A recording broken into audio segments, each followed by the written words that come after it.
Hay un momento en la vida de cada ser humano en el que descubre una verdad incómoda. Una verdad que no se enseña en las escuelas, que no aparece en los libros de autoayuda, que nadie menciona en las reuniones familiares. Es la verdad de que vivimos en un teatro perpetuo, donde cada uno de nosotros interpreta un papel que nunca audicionó conscientemente. Y en ese teatro, existe una regla fundamental que gobierna cada interacción, cada relación, cada decisión que creemos tomar libremente. Esa regla es simple y brutal. El poder no se comparte. El poder se toma, se ejerce, se oculta bajo capas de cortesía y sonrisas ensayadas. Esta noche, vas a conocer a alguien. Alguien que entendió esa regla mejor que la mayoría. Alguien que aprendió a leer las grietas en las máscaras ajenas mientras pulía la suya hasta convertirla en un espejo perfecto. Su nombre no importa. Podría ser cualquiera. Podría ser tu jefe, tu pareja, tu mejor amigo. Podría ser tú mismo, mirándote en el espejo a las 3 de la mañana, cuando las defensas caen y la verdad susurra en la oscuridad. Imagina una habitación. No una habitación cualquiera, sino ese tipo de espacio que existe en los márgenes de la memoria colectiva. Paredes de un color indefinido entre el gris y el beige, ese tono que adoptan los lugares donde se toman decisiones importantes pero que nadie quiere recordar con claridad. El aire tiene esa densidad particular de los espacios cerrados donde muchas personas han respirado el mismo oxígeno durante demasiado tiempo. Hay una mesa larga, de madera oscura, pulida hasta reflejar las luces del techo de manera imperfecta, como un lago turbio. Alrededor de esa mesa, 6 personas. 6 máscaras perfectamente ajustadas. 6 actores que han ensayado sus papeles durante años, décadas incluso. Pero hay uno entre ellos que juega un juego diferente. Uno que no solo interpreta su papel, sino que dirige la obra entera sin que los demás lo sepan. Antes de continuar, una advertencia. El conocimiento que será compartido aquí no puede ser desaprendido. Va a alterar permanentemente la forma en que ves las relaciones humanas. Si estás listo para abandonar las ilusiones cómodas y ver lo que hay detrás del escenario, suscríbete ahora. Porque esto no es solo un vídeo. Es el inicio de tu viaje bajo la máscara. Ahora, empecemos. Observa cómo entra en la sala. No es el primero en llegar, eso sería demasiado obvio, demasiado ansioso. Tampoco es el último, porque eso comunicaría desinterés o falta de respeto. Es el tercero. Siempre el tercero. Ha calculado el momento exacto en que su entrada genera el máximo impacto con el mínimo esfuerzo aparente. Cuando cruza el umbral, 2 personas ya están sentadas, conversando sobre trivialidades, el clima, el tráfico, esas palabras vacías que los humanos usan para llenar el silencio incómodo. La tercera persona está sirviendo café, de espaldas, vulnerable. Su entrada no es dramática. No necesita serlo. Simplemente existe en el espacio de una manera que hace que todos los presentes ajusten inconscientemente su postura. Es algo sutil, casi imperceptible. Un cambio en la temperatura emocional de la habitación. Los que ya estaban sentados interrumpen su conversación medio segundo antes de lo natural. La persona que servía café gira la cabeza ligeramente, aunque no había hecho ruido al entrar. Saluda con un gesto de cabeza. Una sonrisa pequeña, controlada, que no llega completamente a los ojos pero que tampoco es fría. Es la sonrisa perfecta. La que dice estoy presente, estoy comprometido, pero no estoy desesperado por tu aprobación. Toma asiento en una silla que no está en la cabecera de la mesa, eso sería demasiado obvio, pero tampoco en los extremos. Se sienta en una posición que le permite ver a todos sin tener que girar la cabeza de manera notable. Geometría del poder. Cada decisión, cada movimiento, es una declaración silenciosa. Los demás van llegando. Cada uno trae consigo su propia máscara, su propia actuación cuidadosamente construida.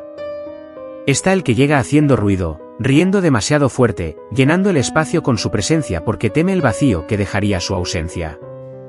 Está la que entra disculpándose, aunque llegó a tiempo, porque ha aprendido que la sumisión preventiva a veces compra paz temporal. Está el que se sienta y abre su laptop inmediatamente, construyendo una barrera de importancia y ocupación entre él y el resto del mundo. Nuestro observador los estudia a todos. No de manera obvia. Sus ojos no se mueven de forma errática de un rostro a otro. En cambio, Mantiene una expresión de atención relajada, como si estuviera presente pero no intensamente enfocado. Pero detrás de esa máscara de tranquilidad, su mente es una máquina de procesamiento. Está leyendo microexpresiones, patrones de respiración, la tensión en los hombros, el ritmo con el que cada persona parpadea. Está construyendo un mapa emocional de la habitación, identificando alianzas, inseguridades, ambiciones ocultas. La reunión comienza. El tema es una decisión importante, una de esas que definirá el rumbo de un proyecto, de carreras, de vidas. Hay dos opciones sobre la mesa. La opción A es la segura, la predecible, la que mantiene el status quo. La opción B es arriesgada, innovadora, potencialmente brillante o potencialmente desastrosa. Nuestro observador sabe exactamente qué opción quiere que se elija. Pero aquí está el arte verdadero del poder. No va a proponer su opción. No va a argumentar a favor de ella. No va a convencer a nadie de nada. Va a hacer algo mucho más sofisticado. Va a hacer que los demás crean que fue idea de ellos. Escucha mientras los otros hablan. El ruidoso propone la opción B con entusiasmo excesivo, gesticulando, elevando la voz. Nuestro observador nota cómo los demás se retraen ligeramente. El entusiasmo sin matices genera desconfianza. La que se disculpa sugiere tímidamente que tal vez deberían considerar la opción A, por seguridad. El de la laptop apenas levanta la vista, murmura algo sobre análisis de datos y vuelve a su pantalla, estableciendo que él está por encima de estas discusiones emocionales. Nuestro observador espera. El silencio es su primera herramienta. Mientras los demás llenan el espacio con palabras, él crea vacío. Y la naturaleza humana aborrece el vacío. Eventualmente, alguien se vuelve hacia él. ¿Tú qué piensas? La pregunta que estaba esperando. La invitación que no tuvo que solicitar. Hace una pausa. No demasiado larga, eso sería teatral. Pero lo suficiente para que su respuesta tenga peso. Luego habla, y su voz tiene esa calidad particular de quien no necesita convencer porque ya está seguro. No seguro de manera arrogante, sino con la tranquilidad de quien ha pensado profundamente y llegó a una conclusión sólida. Dice algo interesante. No apoya directamente ninguna opción. En cambio, reformula la pregunta. Sugiere que tal vez están mirando el problema desde el ángulo equivocado. Plantea una tercera posibilidad, una que nadie había considerado. Pero aquí está el truco. Esta tercera opción es, en esencia, la opción B que él quería desde el principio, pero presentada de una manera que elimina las objeciones obvias y añade elementos que apelan a las necesidades emocionales específicas de cada persona en la sala. Para el ruidoso, enmarca la opción como audaz y visionaria. Para la que se disculpa, enfatiza los mecanismos de seguridad y los planes de contingencia. Para el de la laptop, menciona datos y métricas. Para los demás, teje una narrativa que hace que esta opción parezca no solo lógica, sino inevitable. La única elección razonable que una persona inteligente podría hacer. Y luego hace algo crucial. Se detiene. No insiste. No presiona. Simplemente planta la semilla y se retira, volviendo a su postura de observador atento pero no invasivo. Deja que los demás procesen, discutan, debatan. Y mientras lo hacen, algo fascinante sucede. Empiezan a convencerse mutuamente. El ruidoso adopta la idea con el mismo entusiasmo con el que había propuesto la opción B, pero ahora con más matices. La que se disculpa se siente más segura porque se han abordado sus preocupaciones. El de la laptop encuentra los datos que respaldan esta dirección. En 30 minutos, la decisión está tomada. La opción que nuestro observador quería desde el principio es ahora la decisión unánime del grupo. Y lo más hermoso, lo más perfectamente ejecutado, es que cada persona en esa sala cree que participó activamente en llegar a esa conclusión. Nadie se siente manipulado. Nadie se siente presionado. Todos se sienten empoderados, escuchados, valorados. Esto es poder real. No el poder ruidoso de quien grita más fuerte o golpea la mesa con el puño. No el poder obvio de quien tiene el título más importante en su tarjeta de presentación. Es el poder invisible de quien entiende que los humanos no son criaturas racionales que ocasionalmente sienten emociones. Son criaturas emocionales que ocasionalmente racionalizan. La reunión termina. Todos se levantan con esa sensación de logro colectivo, de haber sido parte de algo importante. Nuestro observador es uno de los primeros en salir, no el primero, nunca el primero, pero tampoco se queda para las conversaciones posteriores. Ha logrado lo que vino a hacer. Quedarse más tiempo sería innecesario, y la eficiencia es parte de su código. Pero la historia no termina cuando sale de esa habitación. Porque el verdadero poder no se ejerce solo en las salas de reuniones, en los espacios formales donde las decisiones se toman y se documentan.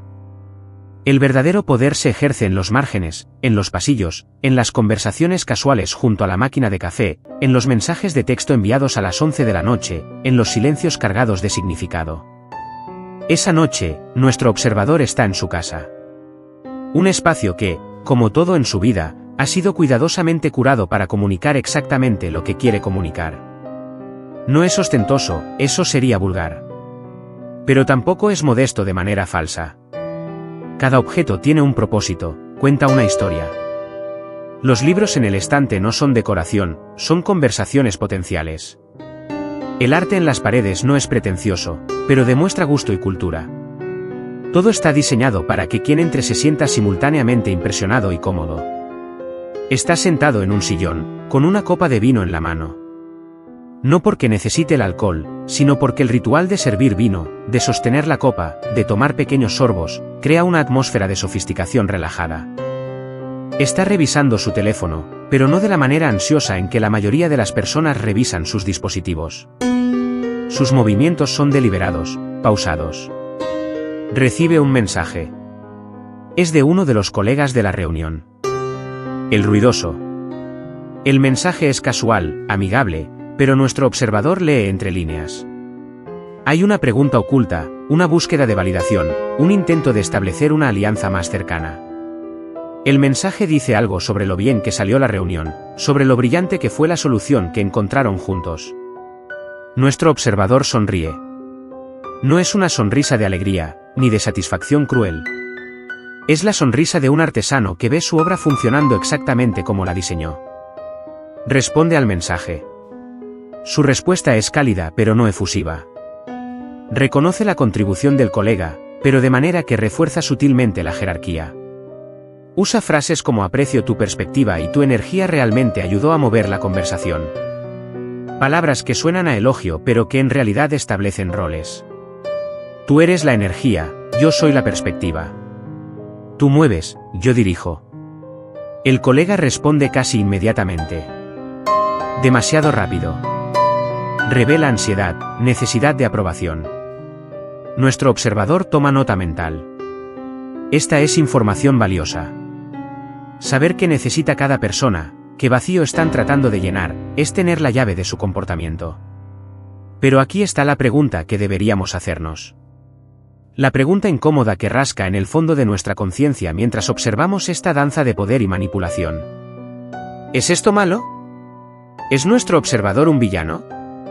¿O simplemente es alguien que entendió las reglas del juego que todos estamos jugando, lo admitamos o no?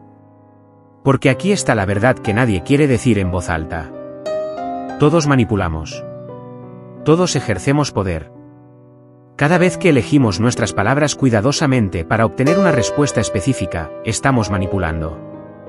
Cada vez que ajustamos nuestro tono de voz, nuestra postura, nuestra expresión facial para influir en cómo nos perciben, estamos ejerciendo poder. La diferencia entre nuestro observador y la mayoría de las personas no es que él manipule y los demás no. La diferencia es que él es consciente de lo que está haciendo. Él ha convertido en arte lo que para otros es instinto torpe.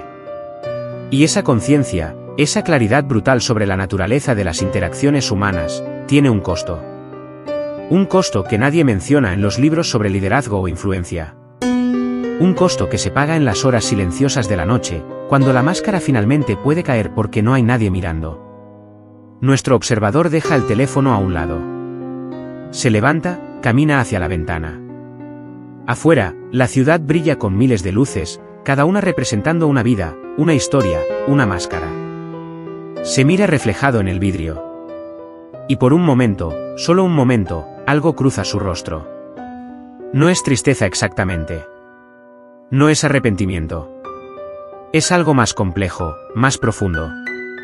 Es el reconocimiento de que en el proceso de aprender a leer a todos los demás, en el proceso de convertirse en un maestro de las máscaras ajenas, ha perdido contacto con lo que hay debajo de la suya propia. ¿Cuándo fue la última vez que tuvo una conversación real? No una conversación estratégica, no un intercambio calculado de información y posicionamiento, sino una conversación genuina donde bajó las defensas y simplemente existió sin agenda. ¿Cuándo fue la última vez que sintió algo sin inmediatamente analizar ese sentimiento, sin preguntarse cómo podría usar esa emoción o cómo otros podrían usarla contra él? Hay una paradoja en el corazón del poder. Para obtenerlo, para mantenerlo, para ejercerlo efectivamente, debes distanciarte emocionalmente. Debes ver a las personas como piezas en un tablero, como variables en una ecuación. Pero ese distanciamiento, esa objetividad fría, es precisamente lo que te separa de la conexión humana genuina que, en el fondo, todos anhelamos. Es como escalar una montaña solo para descubrir que la vista desde la cima es solitaria y fría. Nuestro observador aparta la mirada de su reflejo. No se permite profundizar en estos pensamientos. Ha aprendido que la introspección excesiva es peligrosa. Debilita la resolución. Crea dudas. Y la duda es el enemigo del poder. Así que hace lo que siempre hace cuando estos pensamientos amenazan con emerger.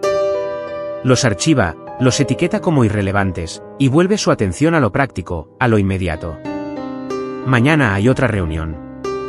Otro escenario. Otras máscaras que leer, otras agendas que navegar. Pero esta reunión es diferente. Esta vez, no está tratando de influir en una decisión de negocios. Esta vez, el juego es más personal, más delicado. Esta vez, se trata de una relación. Hay alguien en su vida. Llamémosla Elena. No porque ese sea su nombre real, sino porque necesitamos llamarla algo, y Elena suena a alguien real, alguien que podría ser tu hermana, tu amiga, tu colega. Elena ha estado en la órbita de nuestro observador durante 6 meses. Trabajan en el mismo edificio, se cruzan en eventos sociales, han tenido conversaciones que duran más de lo estrictamente necesario. Elena es inteligente. Eso fue lo primero que notó. No inteligente de la manera obvia, no es de las que necesitan demostrar su inteligencia en cada conversación. Es inteligente de la manera silenciosa, observadora. Ve cosas que otros no ven. Y eso, para nuestro observador, es simultáneamente atractivo y peligroso. Atractivo porque finalmente hay alguien que podría entender el juego que está jugando. Alguien que opera en el mismo nivel de conciencia sobre la naturaleza performativa de las interacciones humanas. Peligroso por exactamente la misma razón. Porque si Elena puede ver a través de las máscaras de otros, tal vez pueda ver a través de la suya. Han estado bailando alrededor de algo durante meses. No es romance, no exactamente. Es algo más complejo. Es el reconocimiento mutuo de dos jugadores hábiles. Es la tensión de no saber si el otro es un aliado potencial o una amenaza potencial. Es la emoción de finalmente encontrar a alguien que podría ser un igual. Mañana van a tomar café. Fue idea de Elena, pero nuestro observador sospecha que ella sabe que él quería que ella lo sugiriera. Es un juego dentro de un juego. Cada uno tratando de leer al otro, cada uno tratando de mantener la ventaja sin parecer que están compitiendo. Esa noche, nuestro observador no duerme bien. No es insomnio en el sentido tradicional. Su cuerpo está quieto, sus ojos cerrados. Pero su mente está activa, corriendo escenarios, preparando respuestas, anticipando movimientos. Es como un jugador de ajedrez visualizando partidas antes del torneo. Excepto que las piezas son emociones, palabras, silencios cargados de significado. La mañana llega con esa luz gris que precede al amanecer. Se levanta, sigue su rutina con precisión mecánica. Ducha, afeitado, ropa cuidadosamente seleccionada. No demasiado formal, eso comunicaría que le importa demasiado. No demasiado casual, eso sería falta de respeto. El equilibrio perfecto entre esfuerzo y naturalidad. El café está en un lugar neutral. No el lugar favorito de ninguno de los dos. No un lugar con historia personal. Un espacio en blanco donde pueden escribir lo que sea que esto vaya a ser. Llega 5 minutos antes de la hora acordada. No para estar ahí cuando ella llegue, eso sería demasiado obvio. sino para tener tiempo de observar el espacio, elegir la mesa correcta, acomodarse de manera que cuando ella entre, él ya esté cómodo, establecido, en control de su territorio. Elena llega exactamente a tiempo. Ni temprano ni tarde. Por supuesto. Ella también entiende el lenguaje silencioso de la puntualidad. Cuando sus ojos se encuentran a través del café, hay un momento. Un momento de reconocimiento. Como dos espías de agencias diferentes que se encuentran en territorio neutral y saben, sin decir palabra, que el otro sabe lo que son. Se saludan. Un abrazo breve, apropiado para colegas que son amigables pero no íntimos. Pero en ese abrazo, que dura exactamente 2 segundos, ambos están leyendo. La tensión en los hombros del otro. El ritmo de la respiración. La temperatura de la piel. Información. Siempre información. Se sientan. Ordenan café. Hay un momento de pequeña charla, ese ritual social obligatorio. El clima, el tráfico, una anécdota ligera sobre algo que pasó en la oficina. Pero ambos saben que esto es solo el preludio. La verdadera conversación aún no ha comenzado.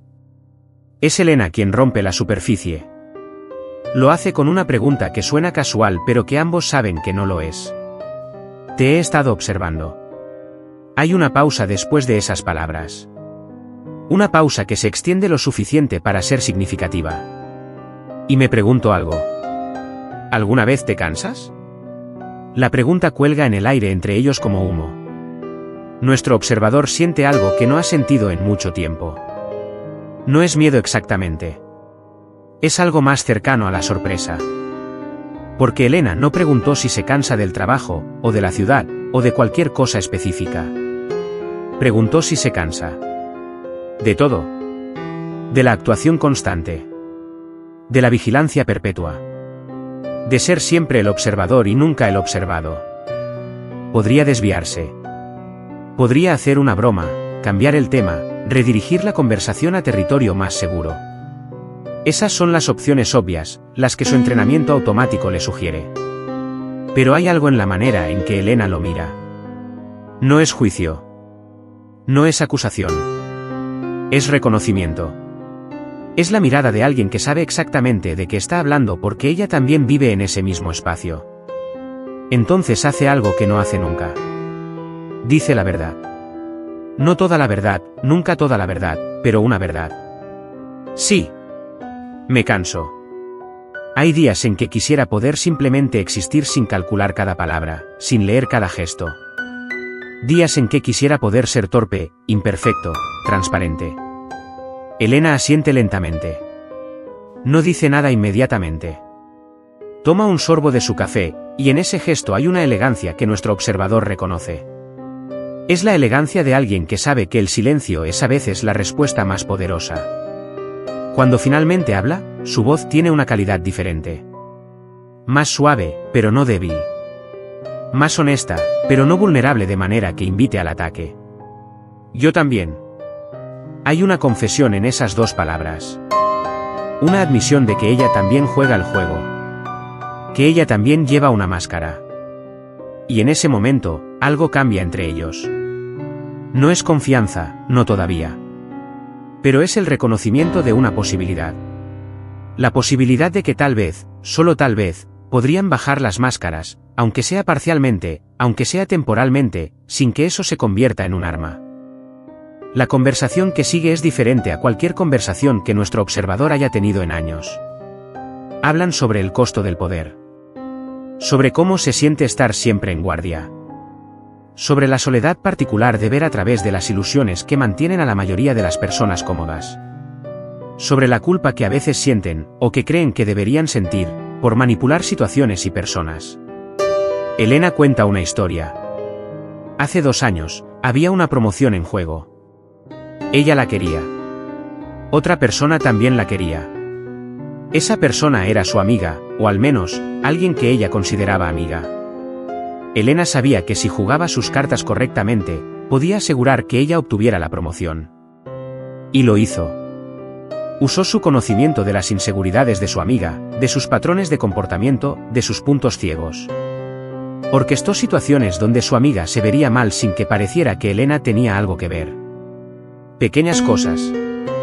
Una reunión programada a una hora en que sabía que su amiga llegaría tarde. Una pregunta hecha en público que sabía que su amiga no podría responder bien. Nada obvio. Nada que pudiera rastrearse directamente a ella. Obtuvo la promoción. Su amiga no y la amistad, que probablemente nunca fue tan real como ambas pretendían, se disolvió lentamente. Elena no se arrepiente de haber obtenido la promoción. Se arrepiente de haber perdido la posibilidad de saber si esa amistad podría haber sido real si ella hubiera elegido diferente. Se arrepiente de nunca poder saber quién habría sido si no hubiera aprendido a jugar el juego tan bien. Nuestro observador escucha sin interrumpir. Reconoce su propia historia en la de Elena.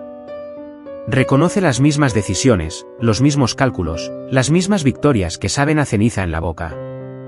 Y se da cuenta de algo. Elena no está confesando porque necesita absolución.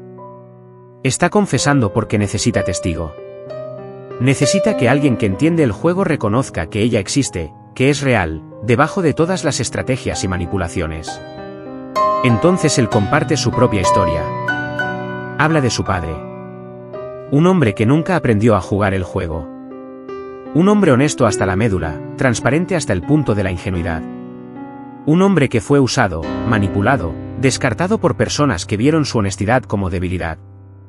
Nuestro observador tenía 15 años cuando vio a su padre llorar por primera vez. No por dolor físico, sino por la traición de alguien en quien había confiado completamente. Alguien que había usado esa confianza como palanca para obtener lo que quería. Ese día, nuestro observador hizo una promesa silenciosa. Nunca sería como su padre. Nunca sería la persona que llora porque fue demasiado confiada, demasiado honesta, demasiado real. Aprendería las reglas. Aprendería a leer a las personas. Aprendería a protegerse. Y lo hizo. Se convirtió en un maestro. Pero en el proceso, se pregunta si no se convirtió en el tipo de persona que hizo llorar a su padre. Elena extiende su mano a través de la mesa. No para tomar la mano de él, eso sería demasiado íntimo, demasiado pronto. Sino para tocar ligeramente la mesa entre ellos, un gesto que dice estoy aquí, te escucho, entiendo. Y en ese gesto hay algo que ninguno de los dos esperaba. Hay compasión. No lástima, que sería insultante. Sino compasión genuina. El reconocimiento de que ambos están atrapados en el mismo dilema. Ambos han elegido el poder sobre la vulnerabilidad, la estrategia sobre la espontaneidad, el control sobre la conexión. Y ambos están pagando el precio. Pasan 3 horas en ese café. 3 horas que se sienten como 30 minutos y como 3 días al mismo tiempo. Cuando finalmente se levantan para irse, algo ha cambiado. No han resuelto nada. No han decidido dejar de jugar el juego. No se han prometido ser diferentes. Pero han reconocido, en presencia del otro, que el juego tiene un costo. Y ese reconocimiento, por pequeño que sea, es algo. Se despiden en la calle. Esta vez el abrazo dura un segundo más. No mucho más, pero lo suficiente para ser notable. Elena se aleja primero, y nuestro observador la ve irse, observando cómo camina, cómo mantiene los hombros rectos, cómo no mira atrás. Y se pregunta si ella está haciendo lo mismo que él haría. Preguntándose si este encuentro fue real o si ambos simplemente estaban jugando un juego más sofisticado. Preguntándose si es posible que dos personas que han dedicado sus vidas a leer y manipular a otros puedan tener algo genuino entre ellas, o si están condenadas a una danza infinita de estrategia y contraestrategia. Los días siguientes son extraños. Nuestro observador se encuentra pensando en Elena en momentos inesperados. No de la manera romántica que las películas nos han enseñado a esperar, sino de una manera más profunda, más perturbadora. Ella ha abierto una puerta en su mente que había mantenido cuidadosamente cerrada. La puerta que lleva a preguntas sobre quién es realmente cuando no está actuando. Sobre si hay un yo real debajo de todas las máscaras, o si las máscaras son todo lo que queda. Estas preguntas son peligrosas. ¿Lo sabe? Son el tipo de preguntas que llevan a la parálisis, a la duda, a la debilidad. Pero no puede dejar de hacerlas. Es como si Elena hubiera plantado un virus en su sistema operativo, y ahora ese virus está cuestionando cada línea de código. Una semana después, hay otra reunión en el trabajo. Esta vez es más grande, más importante. Hay personas de otras oficinas, ejecutivos de nivel superior, decisiones que afectarán a cientos de empleados. Nuestro observador llega preparado, como siempre. Ha hecho su investigación, conoce las agendas de todos los presentes, ha identificado las alianzas y los conflictos. Tiene su estrategia clara. Pero algo es diferente. Mientras la reunión progresa, mientras ejecuta sus movimientos habituales, lee las señales, planta las semillas de influencia, hay una parte de su mente que está observando todo desde afuera. Como si estuviera viendo una película de sí mismo. Y esa parte está preguntando, ¿por qué? ¿Por qué estás haciendo esto? ¿Qué estás tratando de probar? ¿A quién estás tratando de proteger? La reunión termina. Ha logrado lo que quería lograr. Pero la satisfacción habitual no está ahí. En su lugar, hay un vacío. Una sensación de que acaba de gastar una enorme cantidad de energía en algo que, en el gran esquema de las cosas, no importa realmente. Que ha ganado una batalla en una guerra que él mismo inventó. Esa noche, hace algo que no ha hecho en años. Llama a su padre. La conversación es incómoda al principio, como siempre lo es entre ellos. Hay demasiada historia no dicha, demasiadas diferencias fundamentales en cómo ven el mundo. Pero nuestro observador persiste. Pregunta sobre cosas simples. ¿Cómo está el jardín? Si ha visto alguna película buena últimamente. ¿Cómo está su salud? Su padre responde con esa honestidad directa que siempre ha tenido. No hay capas, no hay agenda oculta. Solo un hombre mayor hablando con su hijo sobre su vida. Y nuestro observador se encuentra envidiando esa simplicidad. Envidiando la capacidad de su padre de simplemente ser, sin calcular, sin estrategizar, sin protegerse constantemente. Hacia el final de la llamada, su padre dice algo. No es profundo, no es particularmente sabio. Solo dice, me alegra que hayas llamado. Te extraño, hijo. Y esas palabras simples, dichas sin artificio, sin manipulación, sin agenda, golpean a nuestro observador con una fuerza inesperada. Porque se da cuenta de que no puede recordar la última vez que alguien le dijo algo sin que él inmediatamente se preguntara qué querían realmente, qué estaban tratando de lograr, cómo podría usar esa información. Después de colgar, se sienta en la oscuridad de su sala. No enciende las luces. Solo se sienta, con el peso de años de máscaras presionando sobre sus hombros. Y se permite, solo por un momento, sentir la soledad que ha estado evitando reconocer. La soledad de ser siempre el observador, nunca el observado. De ser siempre el estratega, nunca el espontáneo. De ser siempre el que tiene el control, nunca el que se permite ser vulnerable. Pero aquí está la cosa sobre la vulnerabilidad. Sobre bajar la máscara. No es algo que puedas hacer a medias. No es algo que puedas controlar. Y para alguien que ha construido toda su identidad alrededor del control, eso es aterrador. Es como pedirle a alguien que ha pasado años construyendo una fortaleza que abra las puertas y confíe en que nadie va a atacar. Los días se convierten en semanas. Nuestro observador continúa con su vida, con su trabajo, con sus estrategias y manipulaciones. Pero algo ha cambiado fundamentalmente. Es como si hubiera desarrollado una doble conciencia. Una parte de él sigue jugando el juego con la misma habilidad de siempre.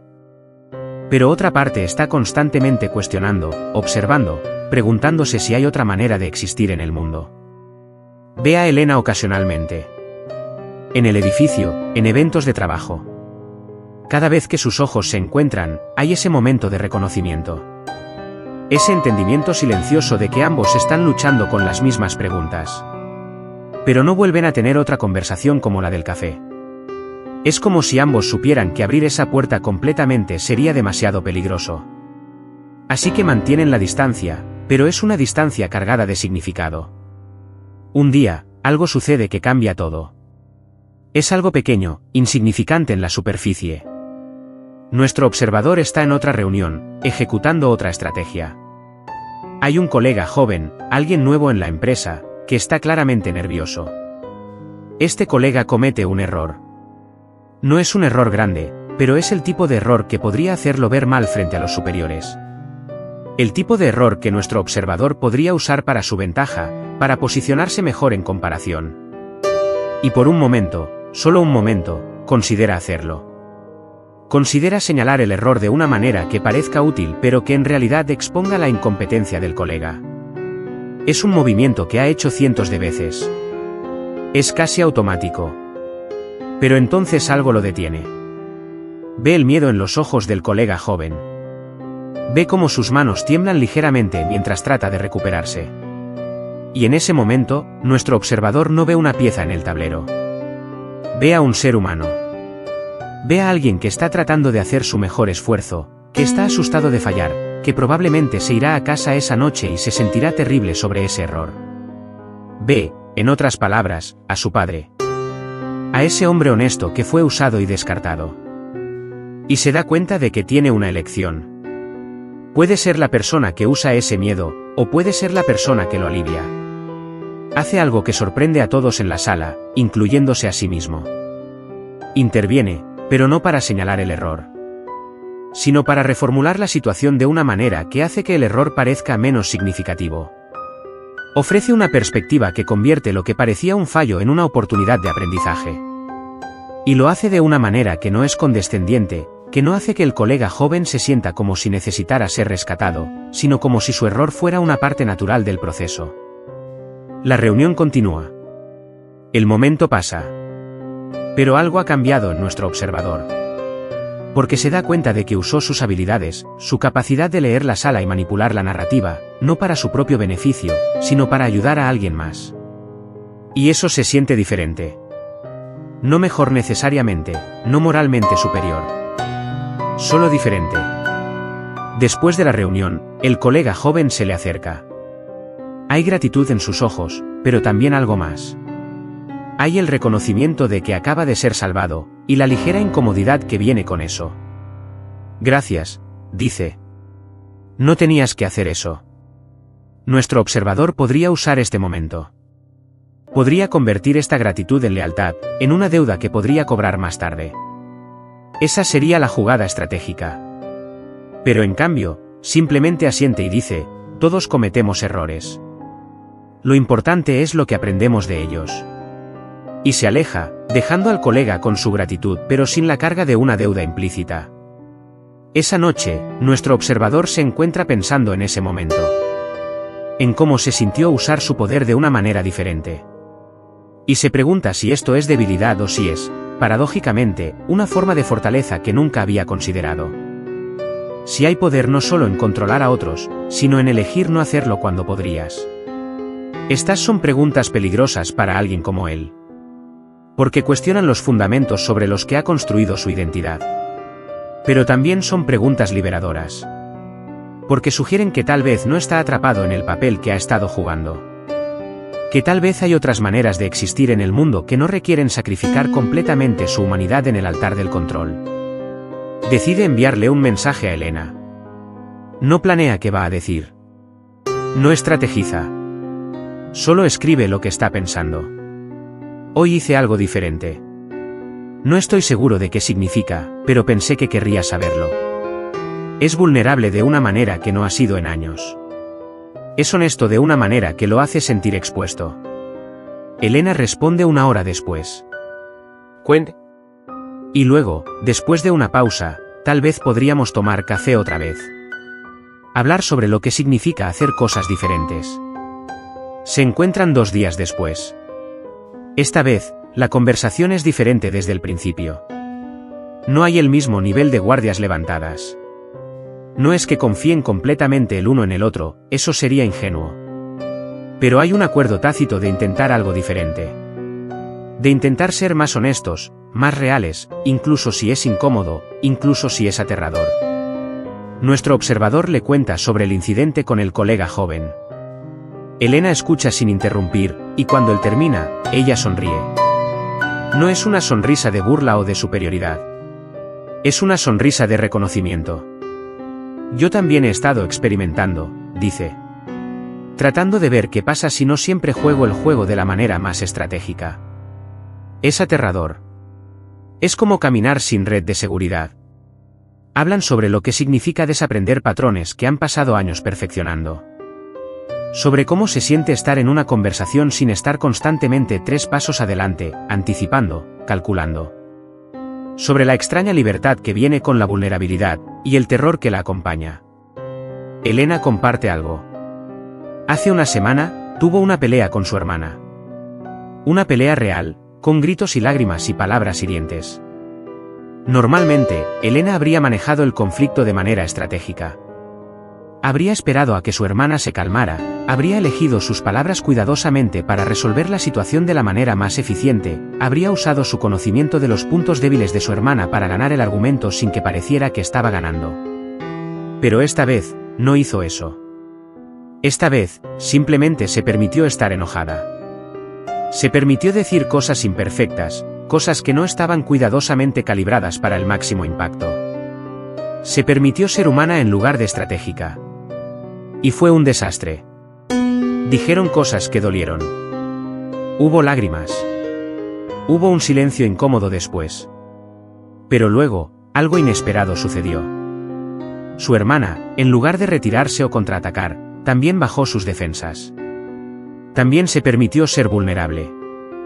Y tuvieron una conversación real.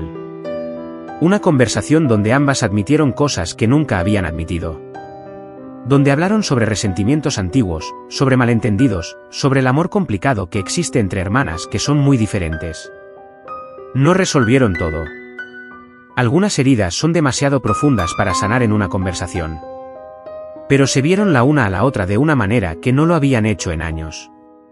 Se vieron como personas reales, complicadas, imperfectas, en lugar de como roles que cada una jugaba en la vida de la otra. Y Elena se dio cuenta de algo. Que tal vez la eficiencia no es siempre el objetivo. Que tal vez algunas cosas necesitan ser desordenadas, caóticas, ineficientes para ser reales.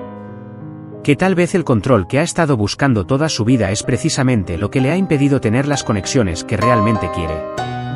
Nuestro observador escucha esta historia y siente algo que no ha sentido en mucho tiempo. Siente esperanza. No la esperanza ingenua de que todo va a estar bien, o de que puede simplemente dejar de ser quien es. Sino la esperanza de que tal vez puede integrar las diferentes partes de sí mismo. Que tal vez puede mantener su capacidad de leer a las personas, de entender las dinámicas de poder, de navegar situaciones complejas, pero usarla de manera diferente. Con más conciencia. Con más compasión. Con más elección. Porque aquí está la cosa. Las habilidades que ha desarrollado no son inherentemente malas. La capacidad de leer a las personas, de entender motivaciones, de influir en situaciones, estas son habilidades valiosas. El problema nunca fue las habilidades en sí mismas. El problema fue que se convirtieron en su única manera de relacionarse con el mundo. Se convirtieron en una armadura que lo protegía pero que también lo aislaba. Elena dice algo que resuena profundamente. Creo que el verdadero poder no es controlar a otros. Es tener la capacidad de controlar pero elegir no hacerlo. Es tener todas las herramientas de manipulación a tu disposición y decidir conscientemente cuándo usarlas y cuándo simplemente ser humano. Es una idea radical para ambos.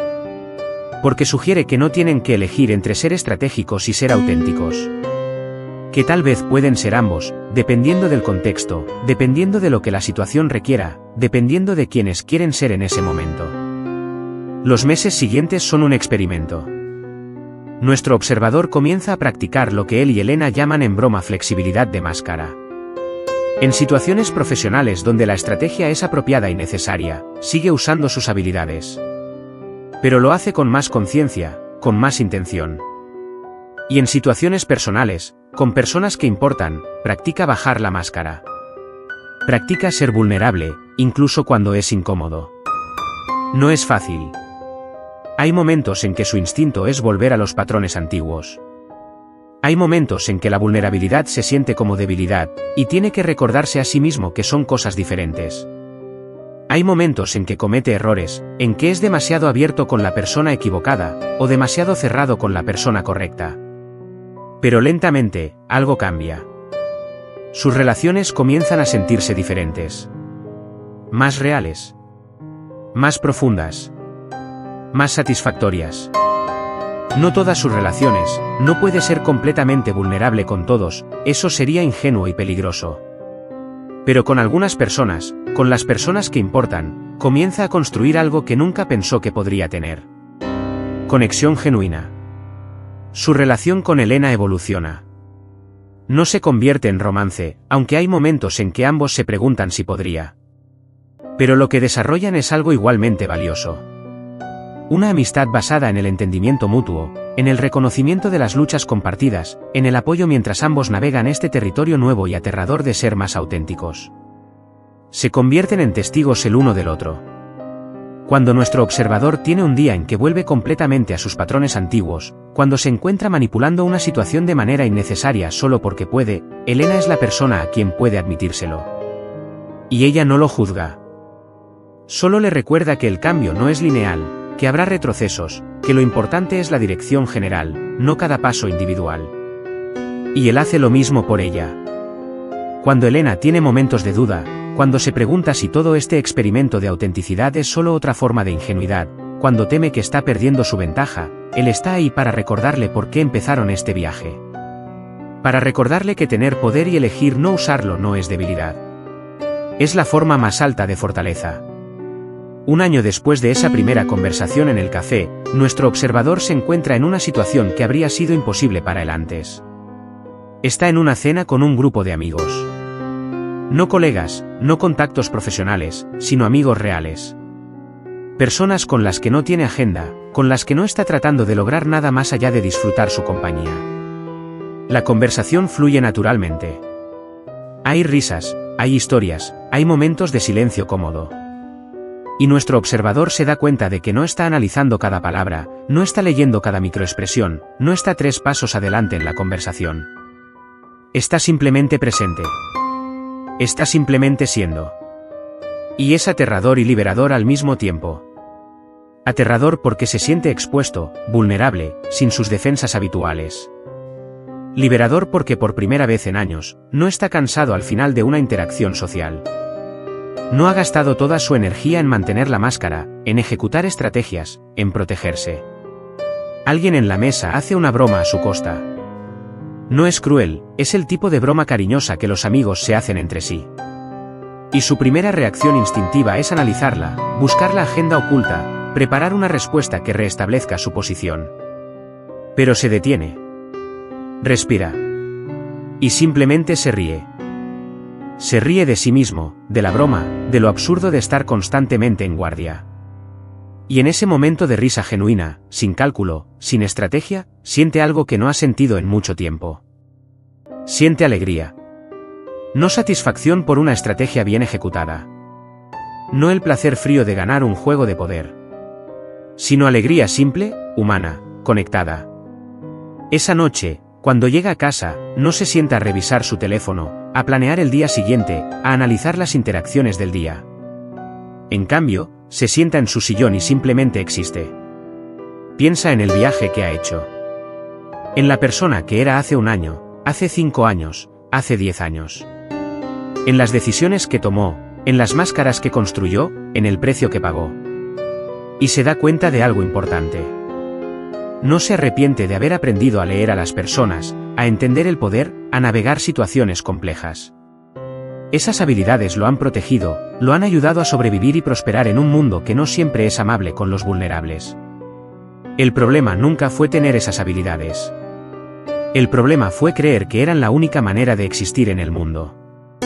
Ahora tiene más opciones. Puede ser estratégico cuando la situación lo requiere. Puede ser vulnerable cuando es seguro y apropiado. Puede leer a las personas pero elegir no usar esa información en su contra. Puede tener poder pero ejercerlo con compasión. No es perfecto en esto. Probablemente nunca lo será. Pero está aprendiendo. Está creciendo. Está, por primera vez en mucho tiempo, viviendo en lugar de solo sobrevivir. Piensa en su padre. En ese hombre honesto que fue herido por su transparencia. Y se da cuenta de que su padre no estaba equivocado por ser auténtico.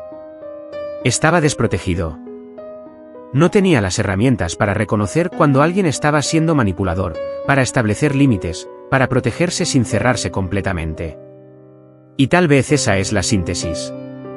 No ser completamente abierto como su padre, vulnerable hasta el punto de la ingenuidad. Pero tampoco ser completamente cerrado como él había sido, protegido hasta el punto del aislamiento. Sino encontrar un equilibrio.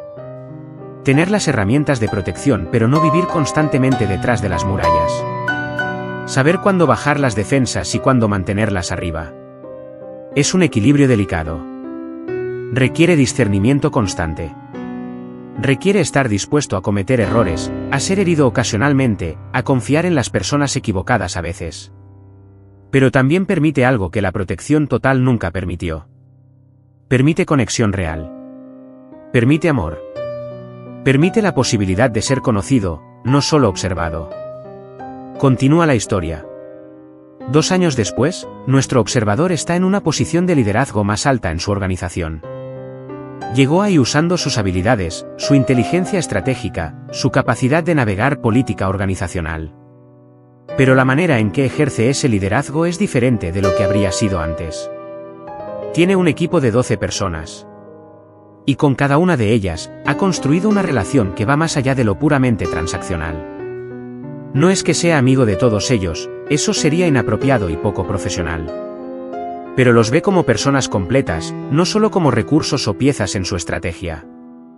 Hay un miembro del equipo, llamémoslo Marco, que está luchando. Su desempeño ha bajado en las últimas semanas. El viejo observador habría visto esto como un problema a resolver o una debilidad a explotar. Habría documentado el bajo desempeño, habría comenzado a construir un caso para reemplazarlo, habría protegido su propia posición asegurándose de que el fallo de Marco no se reflejara en él.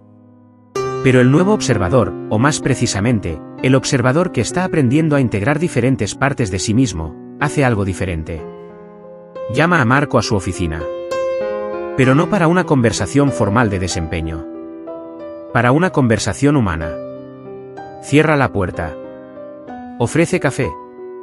Y luego, en lugar de comenzar con críticas o preocupaciones sobre el trabajo, simplemente pregunta, ¿estás bien? No como formalidad, sino como pregunta genuina. Y espera. No llena el silencio. No presiona. Solo espera, creando un espacio donde Marco puede elegir ser honesto si quiere. Marco duda. Se puede ver la lucha en su rostro. La parte de él que quiere mantener la máscara profesional, que quiere decir que todo está bien, que puede manejarlo. Y la parte de él que está cansada, que necesita ayuda, que está al borde del colapso. Finalmente, la segunda parte gana. Su madre está enferma. Cáncer. Etapa avanzada. Ha estado viajando cada fin de semana para estar con ella, durmiendo poco, tratando de mantener todo junto. No le había dicho a nadie en el trabajo porque temía que lo vieran como débil, como no comprometido, como alguien que no puede manejar la presión. Nuestro observador escucha. Y mientras escucha, siente 2 impulsos simultáneos. Uno es el impulso antiguo, el que le dice que esta es información valiosa, que la vulnerabilidad de Marco es una oportunidad, que debería estar pensando en cómo esto afecta al equipo, al proyecto, a su propia posición. El otro impulso es más nuevo, más humano. Es el impulso de simplemente estar presente para otro ser humano que está sufriendo. Elige el segundo impulso. No porque el primero esté completamente equivocado, habrá tiempo para pensar en las implicaciones prácticas, sino porque en este momento, lo que Marco necesita no es un estratega. Necesita un ser humano. Le dice a Marco que tome el tiempo que necesite. Que la familia es más importante que cualquier proyecto. Que el equipo puede cubrir su trabajo temporalmente. Que su posición está segura. Y lo dice de una manera que Marco puede creer, porque es verdad. No es una manipulación diseñada para generar lealtad, aunque probablemente lo hará. Es simplemente la decisión correcta, la decisión humana. Marco se va de esa reunión con lágrimas en los ojos.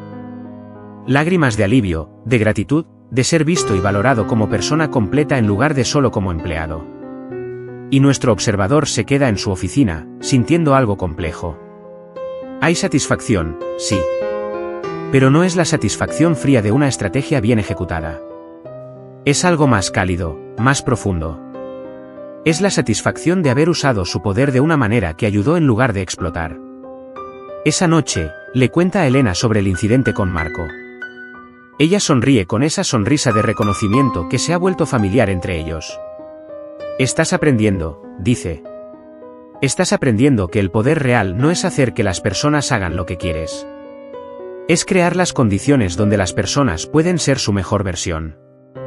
Es una idea que habría parecido ingenua, casi ridícula, para el observador de hace años. Pero ahora la entiende. Entiende que hay diferentes tipos de poder. Está el poder sobre otros, que es lo que pasó años cultivando. Y está el poder con otros, que es lo que está aprendiendo ahora. El primero es más fácil, más predecible, más controlable. El segundo es más complejo, más arriesgado, más vulnerable. Pero también es más sostenible, más satisfactorio, más humano. No es que haya abandonado completamente el primer tipo de poder. Todavía hay situaciones donde necesita ser estratégico, donde necesita protegerse, donde necesita usar su capacidad de leer y influir en otros. El mundo no es un lugar completamente seguro, y la vulnerabilidad indiscriminada es tan problemática como la protección total. Pero ahora tiene discernimiento. Puede evaluar situaciones y decidir conscientemente qué enfoque es apropiado. Con algunas personas, en algunos contextos, puede ser abierto, vulnerable, auténtico. Con otras, necesita mantener límites más firmes, ser más estratégico, protegerse más. Y eso está bien. No es hipocresía. Es sabiduría. Elena y él han desarrollado lo que llaman el código del observador consciente. No es nada formal, no está escrito en ningún lado. Es más bien un conjunto de principios que ambos han ido descubriendo en su viaje. Principios como, usa tu capacidad de leer a las personas para entenderlas, no solo para manipularlas. Reconoce que todos llevan máscaras, y eso no los hace falsos, los hace humanos. El poder sin compasión es tiranía, pero la compasión sin poder es impotencia. La vulnerabilidad es fortaleza, pero solo cuando es elegida conscientemente, no cuando es impuesta. Estos principios no son reglas rígidas. Son más bien guías, recordatorios de quienes quieren ser mientras navegan un mundo complejo. Y lo más importante, se recuerdan mutuamente que el crecimiento no es lineal. Que habrá días en que vuelvan completamente a sus patrones antiguos. Que habrá momentos de duda, de miedo, de querer volver a la seguridad de las máscaras permanentes. 3 años después del primer café, nuestro observador enfrenta su prueba más grande. Hay una situación en el trabajo que podría definir su carrera. Hay una oportunidad de ascenso, una posición de liderazgo ejecutivo. Pero hay competencia. Hay otra persona que también quiere esa posición. Y esa persona está jugando el juego de la manera antigua, la manera que nuestro observador conoce tan bien. Está manipulando, está construyendo alianzas basadas en favores y obligaciones, está sembrando dudas sobre nuestro observador de maneras sutiles pero efectivas. El viejo observador habría respondido en especie. Habría entrado en modo de guerra total. Habría usado cada herramienta en su arsenal para destruir la credibilidad de su competidor, para posicionarse como la única opción viable. Y habría ganado, probablemente. Porque es muy bueno en ese juego. Pero ahora enfrenta un dilema. Si juega el juego de la manera antigua, si vuelve completamente a sus patrones de manipulación y estrategia sin compasión, ganará la posición pero perderá algo de sí mismo. Perderá el progreso que ha hecho, la persona en la que se está convirtiendo. Pero si no juega el juego en absoluto, si es completamente pasivo, probablemente perderá la oportunidad. Y no es que no le importe la posición. Le importa. Cree que puede hacer un buen trabajo, que puede liderar de una manera que sea efectiva y humana. Así que tiene que encontrar un tercer camino. Tiene que encontrar una manera de competir por la posición sin comprometer sus valores, sin volver a ser la persona que era. Es el desafío más difícil que ha enfrentado, porque requiere integrar completamente las diferentes partes de sí mismo. Requiere ser estratégico y auténtico, poderoso y compasivo, competitivo y ético. Habla con Elena sobre esto. Ella escucha mientras él expone el dilema, mientras articula sus miedos y sus esperanzas. Y luego dice algo que corta al corazón del asunto. La pregunta no es si debes competir. La pregunta es cómo quieres competir. ¿Quieres ganar de cualquier manera posible, o quieres ganar de una manera que puedas respetar? Es la pregunta correcta. Y la respuesta, cuando nuestro observador realmente la considera, es clara.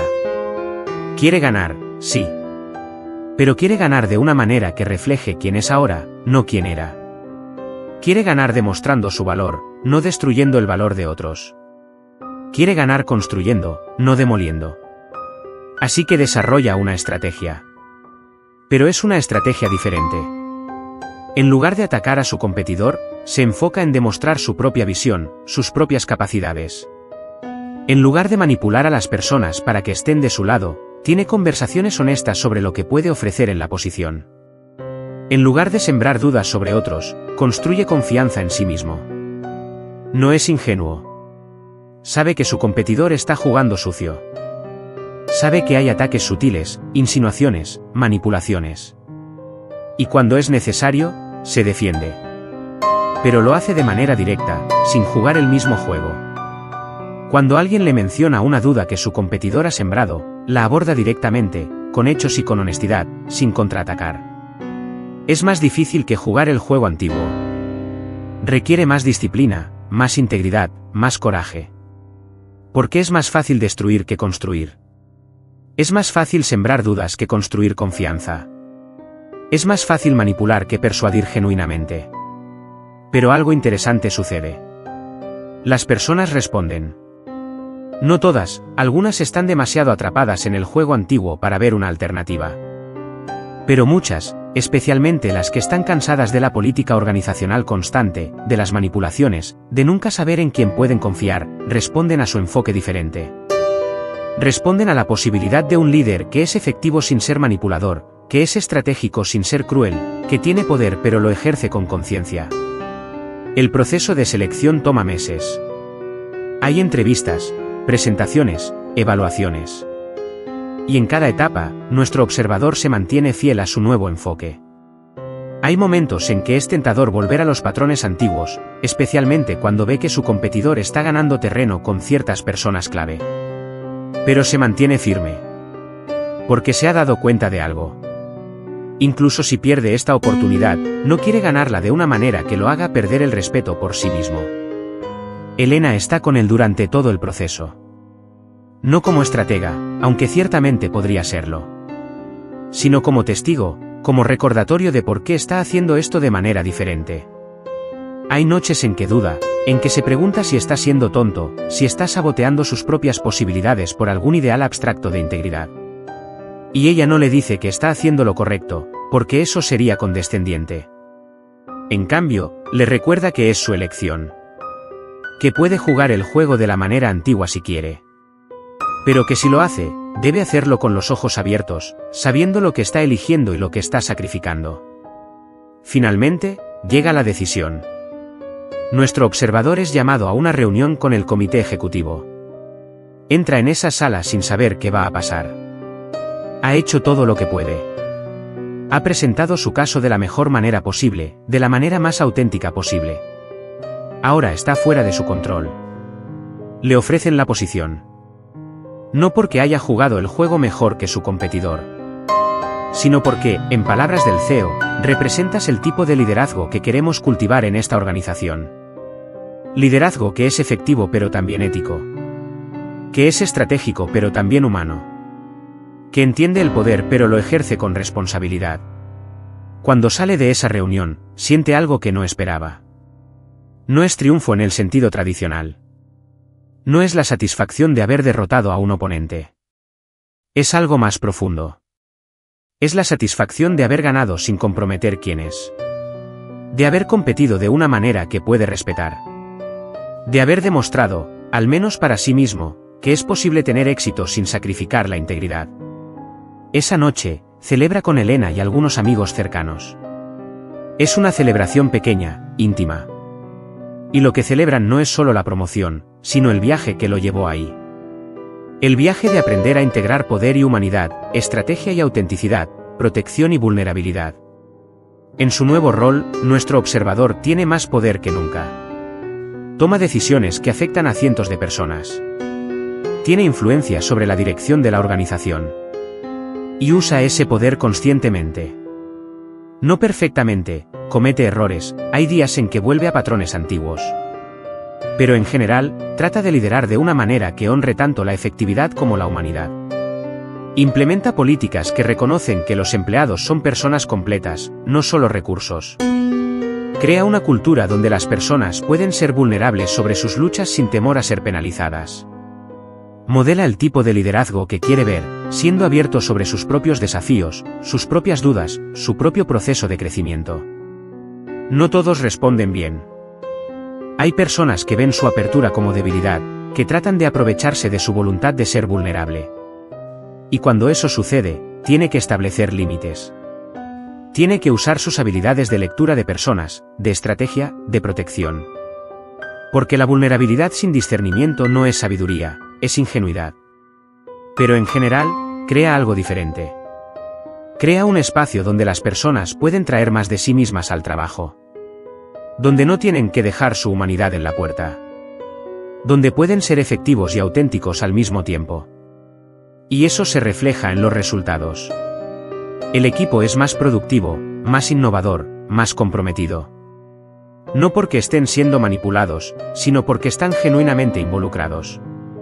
5 años después de esa primera conversación en el café, nuestro observador y Elena están sentados en el mismo lugar. Es una especie de aniversario no oficial. Un momento para reflexionar sobre el viaje que han hecho, juntos y por separado. Han cambiado. Ambos. No son las mismas personas que eran hace 5 años. Pero tampoco han abandonado completamente quienes eran. Han integrado. Han encontrado maneras de ser estratégicos sin ser manipuladores, de ser poderosos sin ser crueles, de ser protegidos sin estar aislados. Elena ha hecho su propio viaje. Ha dejado su trabajo anterior y comenzó su propia consultoría, ayudando a organizaciones a desarrollar culturas de liderazgo más conscientes. Usa todas sus habilidades de lectura de personas, de entendimiento de dinámicas de poder, pero las usa para construir en lugar de para manipular. Y ha encontrado que es más satisfactorio, más sostenible, más alineado con quien quiere ser. Hablan sobre lo que han aprendido. Sobre cómo el poder no es inherentemente malo, pero requiere conciencia y responsabilidad. Sobre cómo las máscaras no son inherentemente falsas, son herramientas de navegación social, pero necesitamos saber cuándo llevarlas y cuándo quitarlas.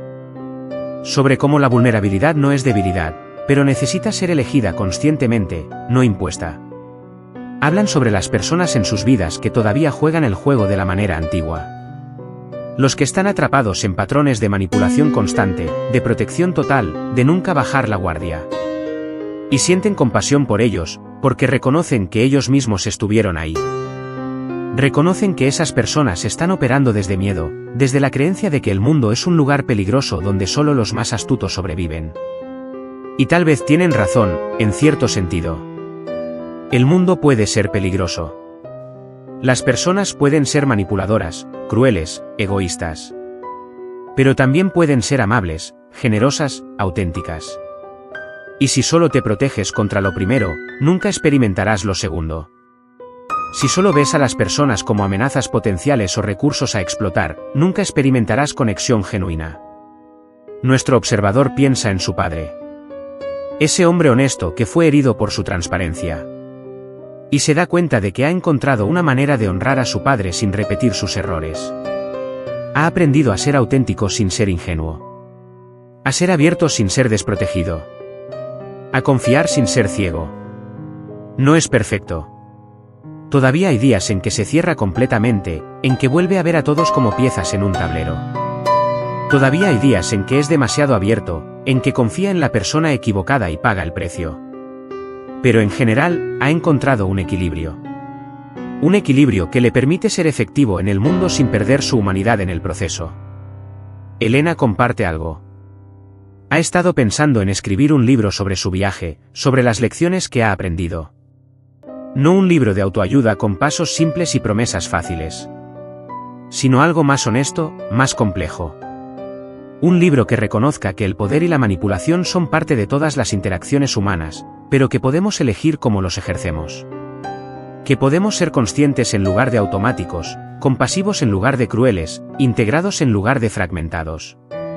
Nuestro observador la anima. Porque sabe que hay otras personas como ellos. Personas que han aprendido a jugar el juego tan bien que se han perdido en él. Personas que están cansadas de la actuación constante pero no saben cómo parar. Personas que quieren ser efectivas en el mundo sin sacrificar su alma en el proceso. Y tal vez el libro de Elena puede ayudarlas. Puede mostrarles que hay otro camino. Mientras hablan, nuestro observador se da cuenta de algo. Esta conversación, este momento, no habría sido posible hace 5 años. No porque no tuvieran las palabras o el tiempo, sino porque no tenían la capacidad de ser genuinos el uno con el otro. Habrían estado demasiado ocupados leyéndose mutuamente, buscando ventajas, protegiendo sus vulnerabilidades. Habrían tenido una conversación, sí, pero habría sido una danza de máscaras, no un encuentro de personas reales. Y eso, más que cualquier logro profesional, más que cualquier posición o reconocimiento, es lo que valora más. La capacidad de tener conexiones reales. De ser conocido, no solo observado. De ser visto, no solo analizado. De ser amado, no solo admirado o temido. No es que haya abandonado su capacidad de observación. Todavía lee a las personas. Todavía nota microexpresiones, patrones de comportamiento, dinámicas de poder. Pero ahora lo hace con compasión en lugar de solo con estrategia. Ve las máscaras que las personas llevan y entiende por qué las llevan. Ve las heridas que están tratando de proteger, los miedos que están tratando de ocultar, las necesidades que están tratando de satisfacer. Y esa comprensión cambia cómo interactúa con ellas. En lugar de usar su conocimiento para manipular, lo usa para conectar. En lugar de explotar vulnerabilidades, crea espacios donde las personas pueden bajar sus defensas de manera segura. En lugar de jugar juegos de poder, construye relaciones basadas en respeto mutuo y beneficio mutuo. No siempre funciona. Hay personas que no están listas para ese tipo de interacción. Hay personas que están tan atrapadas en sus propios juegos que ven cualquier apertura como debilidad a explotar. Y con esas personas, nuestro observador mantiene sus límites. Usa sus habilidades de protección. No se abre de manera que lo haga vulnerable al ataque. Pero ha aprendido a distinguir. Ha aprendido a reconocer quién está listo para conexión genuina y quién no, y eso le permite ser selectivo con su vulnerabilidad, lo cual es diferente de nunca ser vulnerable en absoluto. Elena menciona algo que ha estado en su mente. Dice que a veces se pregunta si su viaje de los últimos 5 años ha sido real crecimiento o si es solo otra forma de manipulación. Una manipulación más sofisticada, donde se presentan como auténticos para generar confianza más profunda. Es una pregunta inquietante, una que toca el corazón de sus inseguridades. Nuestro observador considera la pregunta seriamente. Porque es una pregunta válida. ¿Cómo sabes si estás siendo genuino o si solo estás jugando un juego más complejo? ¿Cómo distingues entre autenticidad real y autenticidad performativa? Finalmente, responde. Creo que la diferencia está en la intención y en el costo. Si estoy siendo abierto porque calculo que generará un resultado específico, eso es manipulación. Si estoy siendo abierto porque elijo ser vulnerable incluso cuando no hay beneficio claro, incluso cuando hay riesgo, eso es autenticidad. Y el costo es real. La vulnerabilidad genuina duele a veces. Te hace sentir expuesto. Te hace sentir fuera de control. Si no sientes ese costo, probablemente no es real. Elena asiente lentamente. Es una distinción útil. Y reconoce que hay momentos en que ella también se pregunta si está siendo genuina o si está actuando. Pero ha aprendido a confiar en sus sensaciones corporales. Cuando está siendo genuina, siente una cierta apertura en su pecho, una cierta relajación en sus hombros. Cuando está actuando, incluso si es una actuación de autenticidad, siente tensión, siente el esfuerzo de mantener la performance. Es fascinante cómo, incluso en su viaje hacia más autenticidad, tienen que usar sus habilidades de observación. Tienen que observarse a sí mismos, leer sus propias señales, distinguir entre lo real y lo performativo. Es como si las herramientas que desarrollaron para leer a otros ahora las están usando para conocerse a sí mismos más profundamente. La conversación se extiende hasta la noche. Hablan sobre el futuro. Sobre cómo quieren continuar creciendo. Sobre los desafíos que anticipan. Sobre las personas en sus vidas que están comenzando sus propios viajes de integración. sobre cómo pueden apoyar a otros sin ser prescriptivos, sin pretender que tienen todas las respuestas. Porque esa es otra cosa que han aprendido. No tienen todas las respuestas. Su camino es su camino. Lo que funciona para ellos puede no funcionar para otros. Cada persona tiene que encontrar su propio equilibrio entre protección y vulnerabilidad, entre estrategia y autenticidad, entre poder y compasión. Cuando finalmente se despiden esa noche, hay un abrazo. Un abrazo real, no el abrazo social de 2 segundos que dieron hace 5 años. Un abrazo que dura lo suficiente para ser significativo, que comunica aprecio, afecto, gratitud por el viaje compartido. Y mientras nuestro observador camina a casa esa noche, siente algo que no ha sentido en mucho tiempo. Siente paz. No la paz de tener todo resuelto, de haber llegado a algún destino final. Sino la paz de estar en el camino correcto. La paz de estar viviendo de una manera que está alineada con sus valores. La paz de ser, en la medida de lo posible, la misma persona en privado que en público. Todavía lleva máscaras. Probablemente siempre las llevará. Todos lo hacemos. Las máscaras son parte de cómo navegamos el mundo social, cómo nos protegemos, cómo nos presentamos en diferentes contextos. Pero ahora sabe cuándo las está llevando. Sabe por qué las está llevando. Y sabe cómo quitarlas cuando es seguro y apropiado hacerlo. Esa es la diferencia. No es que haya dejado de ser un observador. Es que ahora es un observador consciente. Observa a otros, sí, pero también se observa a sí mismo. Observa sus patrones, sus reacciones, sus defensas. Y en esa observación consciente, tiene elección. Puede elegir cómo responder en lugar de solo reaccionar automáticamente. Los meses se convierten en años. La vida continúa con sus altibajos, sus desafíos y sus alegrías. Nuestro observador enfrenta nuevas situaciones que prueban su compromiso con su nuevo enfoque. Hay momentos de éxito y momentos de fracaso. Hay relaciones que florecen y relaciones que terminan. Hay días de claridad y días de confusión. Pero a través de todo, mantiene su práctica. La práctica de observación consciente. La práctica de elegir intencionalmente cómo quiere ser en cada situación. La práctica de equilibrar efectividad y humanidad. No es fácil. Nunca se vuelve fácil. Pero se vuelve más natural con el tiempo. Hay un momento, varios años después, que cristaliza todo lo que ha aprendido. Está en una conferencia, dando una presentación sobre liderazgo. Es una audiencia grande, cientos de personas. Y en medio de su presentación, comete un error. No es un error grande, pero es notable. Dice algo incorrecto, se confunde con un dato, tiene que detenerse y corregirse. El viejo observador habría manejado esto de una manera específica. Habría minimizado el error, habría redirigido la atención, habría usado humor o carisma para hacer que la audiencia olvidara el tropiezo. Habría convertido el momento en una demostración de su habilidad para recuperarse, para mantener el control incluso en situaciones imperfectas.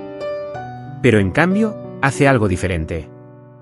Simplemente reconoce el error. Dice, me equivoqué ahí. Déjenme corregir eso. Y luego continúa. No hace un gran drama del error. Pero tampoco trata de ocultarlo o minimizarlo. Simplemente lo reconoce y sigue adelante. Y algo interesante sucede. La audiencia se relaja. Había una tensión en la sala, la tensión que siempre existe cuando alguien está dando una presentación perfectamente pulida. La tensión de preguntarse si esta persona es real o si es solo una performance. Pero cuando reconoce su error de manera simple y directa, esa tensión se disuelve. La audiencia puede ver que es humano, que es real, que no está tratando de ser perfecto. Y paradójicamente, eso hace que su mensaje sea más poderoso. Porque está hablando sobre liderazgo consciente, sobre integrar humanidad y efectividad. Y al ser humano en su presentación, al mostrar imperfección sin disculparse excesivamente por ella, está modelando exactamente lo que está enseñando. Después de la presentación, varias personas se le acercan. Y lo que dicen es revelador. No hablan sobre el contenido de su presentación, aunque era bueno. Hablan sobre ese momento de error. Hablan sobre cómo fue refrescante ver a alguien en una posición de liderazgo ser genuinamente humano. Hablan sobre cómo les dio permiso para ser imperfectos en sus propios roles. Y nuestro observador se da cuenta de algo. El poder real, el poder más profundo, no viene de ser perfecto o de parecer perfecto. Viene de ser real. De ser humano. Demostrar que es posible ser efectivo y auténtico al mismo tiempo. De modelar que la vulnerabilidad y la competencia no son opuestos, sino que pueden coexistir.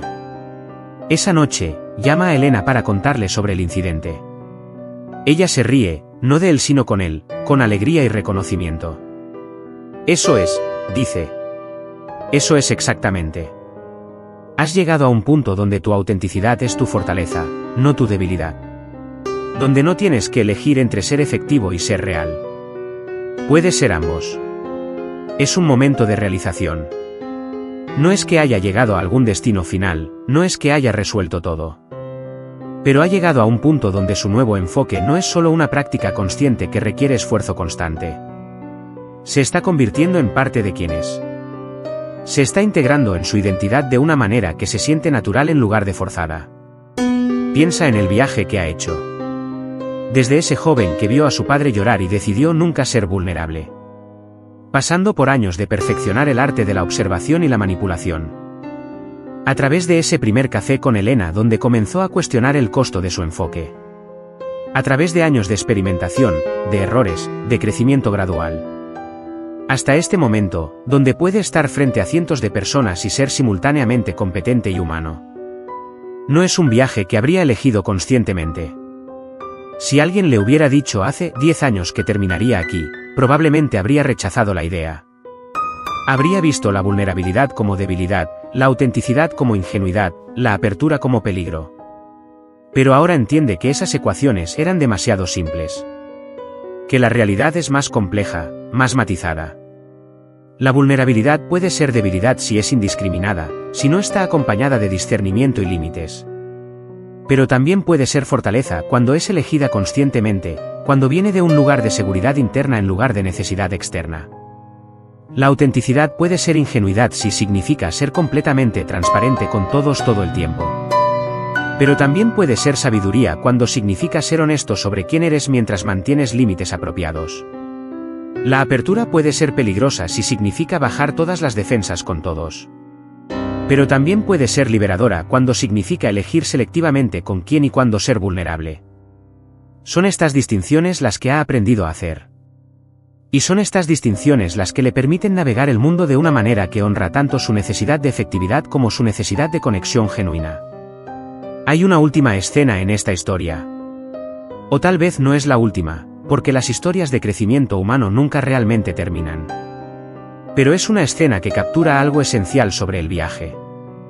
Nuestro observador está de vuelta en esa habitación donde comenzó esta historia. La sala de reuniones con paredes de color indefinido, con la mesa larga de madera oscura. Hay una reunión importante. Hay decisiones que tomar. Hay dinámicas de poder que navegar.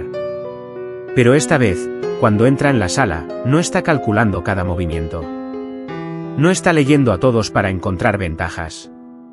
No está 3 pasos adelante en cada conversación. Está presente. Está atento. Está observando, sí, porque esa es su naturaleza, pero está observando con curiosidad y compasión en lugar de solo con estrategia.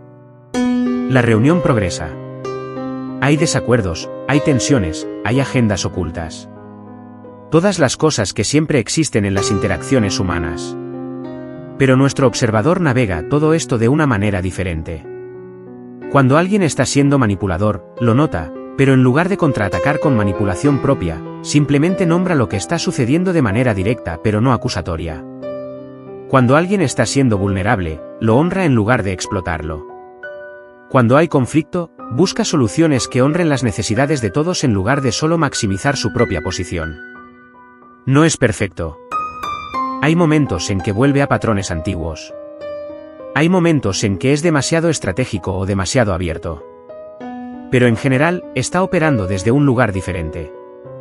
Un lugar de integración en lugar de fragmentación. Un lugar de conciencia en lugar de automatismo. Un lugar de elección en lugar de reacción. Y al final de la reunión, cuando todos se levantan para irse, hay una sensación diferente en la sala. No es que todos estén completamente satisfechos, eso sería irreal.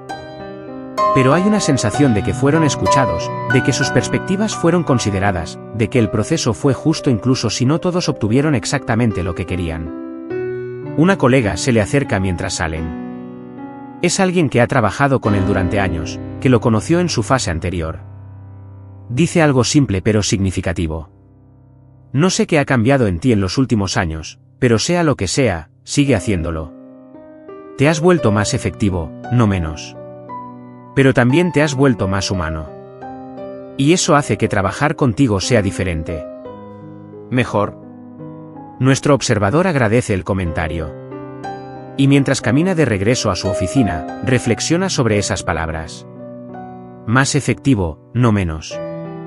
Esa es la parte que habría sorprendido a su yo más joven. La creencia de que tenía que elegir entre ser efectivo y ser humano. La creencia de que la vulnerabilidad era debilidad, que la autenticidad era un lujo que no podía permitirse, que el poder requería distancia emocional. Pero ha descubierto que esas creencias eran falsas. O al menos, incompletas. Sí, hay situaciones donde necesitas protegerte, donde la vulnerabilidad sería inapropiada, donde la estrategia es necesaria. Pero también hay situaciones donde la autenticidad es tu mayor fortaleza, donde la vulnerabilidad crea conexión más profunda, donde ser humano te hace más efectivo, no menos. Y la sabiduría está en saber la diferencia. En poder leer situaciones y personas no solo para manipular, sino para entender qué enfoque es apropiado. En tener un repertorio completo de respuestas, desde lo estratégico hasta lo vulnerable, y poder elegir conscientemente cuál usar en cada momento. Esa noche, está en casa. Es tarde. La ciudad afuera está tranquila. Está sentado en su sillón, con una copa de vino, como en esa escena hace años. Pero esta vez, cuando se mira en el reflejo de la ventana, no ve a alguien que ha perdido contacto con lo que hay debajo de su máscara. Ve a alguien que ha aprendido a integrar las diferentes partes de sí mismo. Alguien que puede ser estratégico y auténtico, poderoso y compasivo, protegido y vulnerable, dependiendo de lo que la situación requiera. No es que haya resuelto todo. Todavía hay días de duda, días de miedo, días en que se pregunta si está haciendo lo correcto. Todavía hay relaciones que son complicadas, situaciones que son ambiguas, decisiones que son difíciles. Pero tiene algo que no tenía antes. Tiene elección. Tiene conciencia. Tiene la capacidad de ser intencional sobre cómo quiere ser en el mundo. Y tal vez eso es todo lo que cualquiera de nosotros puede esperar. No perfección. No certeza. No la eliminación de toda dificultad o conflicto. Sino la capacidad de elegir conscientemente. La capacidad de observar nuestros patrones y decidir si queremos mantenerlos o cambiarlos. La capacidad de integrar las diferentes partes de nosotros mismos en lugar de estar fragmentados entre máscaras que nunca se comunican entre sí. Piensa en todas las personas que ha conocido en su viaje. Su padre, con su honestidad vulnerable. Elena, con su inteligencia estratégica y su búsqueda de autenticidad. Marco, con su lucha por equilibrar trabajo y familia. El colega joven que cometió un error y necesitaba compasión en lugar de juicio. Todos ellos le han enseñado algo. Todos ellos han sido parte de su crecimiento. Y se da cuenta de que eso es lo que significa ser verdaderamente humano. No es ser perfecto. No es tener todas las respuestas. No es nunca llevar máscaras o nunca ser estratégico. Es reconocer que todos estamos navegando la misma complejidad. Todos estamos tratando de equilibrar nuestras necesidades de protección y conexión, de efectividad y autenticidad, de poder y vulnerabilidad. La diferencia entre las personas no es que algunas lleven máscaras y otras no. Todos llevamos máscaras. La diferencia está en si somos conscientes de nuestras máscaras, si elegimos cuándo llevarlas y cuándo quitarlas, si usamos nuestro poder de observación y estrategia para construir o para destruir, para conectar o para aislar. Nuestro observador ha elegido la conciencia. Ha elegido la integración. Ha elegido usar sus habilidades de una manera que honra tanto su necesidad de ser efectivo en el mundo como su necesidad de ser genuinamente humano. No es una elección que hace una vez y luego está hecha. Es una elección que hace todos los días, en cada interacción, en cada momento de decisión. Y esa elección continua, esa práctica constante de conciencia e intención, es lo que lo define ahora. No su título, no su posición, no su habilidad para manipular o estrategizar, sino su compromiso con ser la persona más integrada, más consciente, más intencionalmente humana que puede ser. Termina su vino. ¿Se levanta? Mañana habrá nuevos desafíos, nuevas situaciones que navegar, nuevas oportunidades para practicar lo que ha aprendido. Habrá momentos en que lo hará bien y momentos en que fallará. Habrá días de claridad y días de confusión. Pero estará presente para todos ellos. Estará consciente. Estará eligiendo. Y tal vez eso es suficiente. Tal vez eso es todo lo que cualquiera de nosotros puede hacer. Estar presente. Estar consciente. Estar eligiendo, momento a momento, quiénes queremos ser en el mundo. Mientras apaga las luces y se prepara para dormir, hay una última reflexión. Piensa en todas las personas que están donde él estaba hace años. Las personas que han aprendido a jugar el juego tan bien que se han perdido en él. Las personas que están cansadas de la actuación constante pero no saben cómo parar. Las personas que creen que tienen que elegir entre ser efectivas y ser humanas. Y se pregunta si su historia, si su viaje, podría ayudarlas de alguna manera. No como un mapa que deben seguir exactamente, porque cada viaje es único, sino como evidencia de que es posible. Que puedes aprender a integrar poder y humanidad. Que puedes ser estratégico sin ser manipulador. Que puedes ser vulnerable sin ser ingenuo. Que puedes llevar máscaras cuando es apropiado y quitarlas cuando es seguro. Que puedes, en otras palabras, ser completamente humano en toda tu complejidad. No fragmentado entre diferentes versiones de ti mismo que nunca se comunican, sino integrado, consciente, eligiendo intencionalmente cómo quieres ser en cada momento. Es un mensaje de esperanza. No de esperanza ingenua que ignora las realidades del poder y la manipulación en las interacciones humanas, sino de esperanza madura que reconoce esas realidades pero se niega a ser definida completamente por ellas. Esperanza que dice, sí, el mundo puede ser complicado y a veces cruel, pero todavía podemos elegir cómo queremos ser en él. Todavía podemos elegir la conciencia sobre el automatismo, la integración sobre la fragmentación, la humanidad sobre la mera estrategia. Y con ese pensamiento, nuestro observador se duerme. No con la satisfacción de haber llegado a algún destino final, sino con la paz de estar en el camino correcto. El camino de crecimiento continuo, de aprendizaje constante, de elección consciente. El camino de ser, cada día un poco más, la persona que quiere ser en el mundo. La historia de nuestro observador no termina aquí. Las historias de crecimiento humano nunca realmente terminan. Continuará enfrentando desafíos, continuará aprendiendo, continuará creciendo. Habrá retrocesos y avances, momentos de claridad y momentos de confusión. Pero estará presente para todos ellos, consciente, eligiendo. Y tal vez, solo tal vez, su viaje inspirará a otros a comenzar el suyo propio.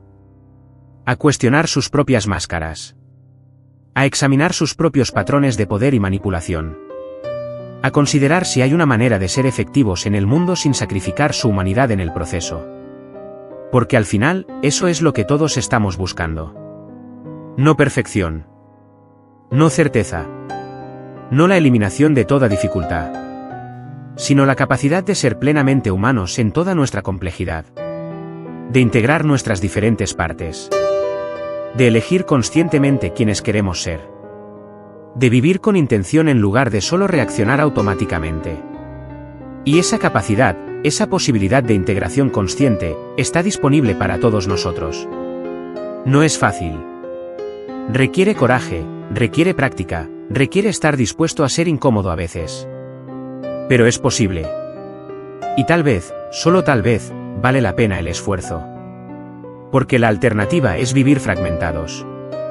Es ser una persona en el trabajo y otra en casa. Es llevar máscaras que nunca podemos quitar. Es ejercer poder sin conciencia, manipular sin compasión, protegernos tan completamente que nos aislamos de toda conexión genuina. Y esa no es manera de vivir. Es manera de sobrevivir, tal vez. Pero no de vivir plenamente, de experimentar la riqueza de la conexión humana, de conocer y ser conocido, de amar y ser amado, de contribuir al mundo de una manera que refleje lo mejor de quienes somos. Nuestro observador ha elegido vivir, no solo sobrevivir. Ha elegido la integración sobre la fragmentación. Ha elegido la conciencia sobre el automatismo. Ha elegido ser plenamente humano, con todas las vulnerabilidades y fortalezas que eso implica. Y esa elección, renovada cada día, en cada momento de decisión, es lo que lo define ahora. No su habilidad para manipular, aunque todavía la tiene. No su capacidad de leer a las personas, aunque todavía la usa. Sino su compromiso con usar esas habilidades conscientemente, compasivamente, de maneras que construyen en lugar de destruir, que conectan en lugar de aislar, que honran la humanidad de todos los involucrados, incluyendo la suya propia. Y así, el telón de este acto se cierra. Pero el espectáculo continúa, dentro de cada uno de nosotros, en el silencio de nuestros pensamientos. La máscara que analizamos hoy, tal vez la conozcas de cerca. Tal vez la uses, o tal vez la veas en alguien que amas. Los comentarios abajo no son un espacio de juicio. Son nuestro escenario de confesiones. Un lugar seguro para los observadores. Usa ese espacio para compartir tu historia. ¿Qué máscara te viste obligado a usar para sobrevivir? Queremos leerte. Y, si sentiste que este lugar te entiende, suscríbete. Porque aquí, no estamos solos. Juntos, continuaremos descubriendo el teatro humano, una máscara a la vez. El siguiente acto está a punto de comenzar.